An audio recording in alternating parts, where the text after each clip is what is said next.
राजेश भैया, एक बात समझ में नहीं आ रही है, आपने रोहित को बिजनेस में क्यों इन्वॉल्व कर लिया? क्यों, क्या हुआ? नहीं हुआ कुछ नहीं है, मन में ही है, एक बात आ गई तो बस पूछ लिया। मन में बात आई है तो उसकी कोई वजह भी तो होगी ना। नहीं, कोई खास वजह नहीं है, बस यूं ही। मेरा कहने का मतलब है कि आप अकेले भी तो संभाल सकते थे, और आप अकेले नहीं, अरुण भैया भी तो साथ हैं। फिर भी हमें भरोसे का एक आदमी चाहिए था सुमित की जगह, इसलिए हमने रोहित को रख लिया, अपने बिजनेस में इन्वॉल्व कर लिया उसे।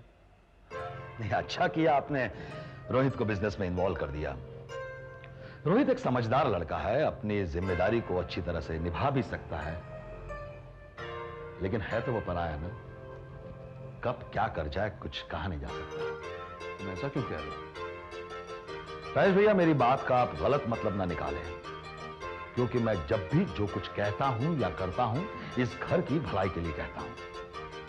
आप जैसे कामयाब बिजनेसमैन इस तरह से किसी पे भी विश्वास कर ले, ये सोच के ताज्जुब होता है। तुम्हारी बात मेरी समझ में आ रही है और तुम बिल्कुल सही कह रहे हो, लेकिन घर वालों के फैसले के आगे मैं क्या कर सकता हूं? राजेश भैया, बिजनेस की जिम्मेदारी आपकी है, घर वालों की नहीं। कल अगर कुछ हो गया तो उसके जिम्मेदार आप ठहराए हो जाओगे।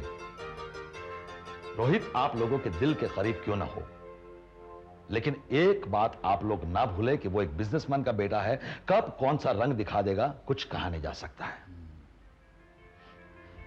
नहीं, मेरा कहने का यह मतलब नहीं है कि आप रोहित को बिजनेस से अलग कर दें या उस पर शक करें। हो सकता है कि वो बहुत ही ईमानदार हो, लेकिन कभी भी कोई भी कदम उठाने से पहले सिक्के के दोनों पहलुओं को गौर से देखे तो उसमें बुराई नहीं है।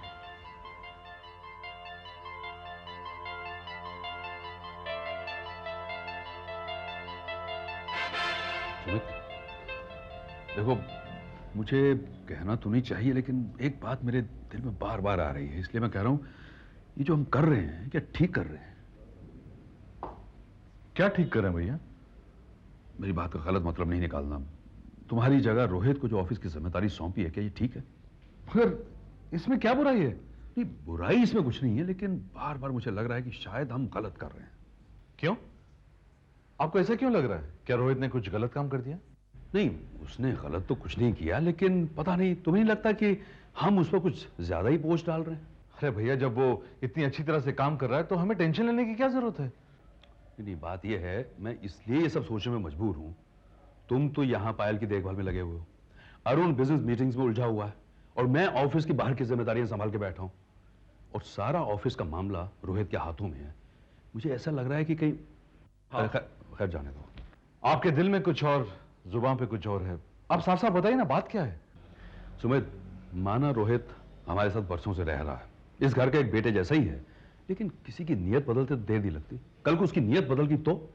ये सोचना भी गलत है भैया, रोहित ऐसा लड़का नहीं है। माना वो बहुत अच्छा लड़का है, तुम जितना उसे प्यार करते हो ना, मैं भी उतना ही उसे प्यार करता हूं, लेकिन जब एक बिजनेसमैन की हैसियत से सोचता हूं ना, तो मुझे लगता है कि उस पर ज्यादा भरोसा करके हमने ठीक नहीं किया। भैया, मेरे समझ में तो ये बिल्कुल नहीं आ रहा कि आपके दिमाग में ऐसी उल्टी सीधी बातें आ क्यों रही हैं।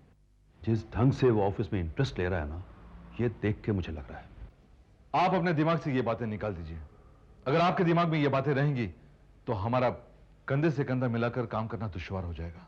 तुम्हें पता है ना कि वो एक बिजनेसमैन का बेटा है, और बिजनेस में उसूल है कि अगर अपनी तरक्की के लिए किसी को बर्बाद करना हो तो कर दो। भैया, आप कुछ भी कह लें, मैं तो रोहित के बारे में ऐसा सोच भी नहीं सकता हूं। अरे मैं भी कहां सोचना चाहता हूं, लेकिन यह बात बार बार मेरे दिमाग में आ रही है कि कुछ भी हो, कितना भी वो करीब हमारे क्यों ना हो, है तो वो पराया ही। उसकी रगों में दीवान परिवार का खून नहीं, पराया खून दौड़ रहा है।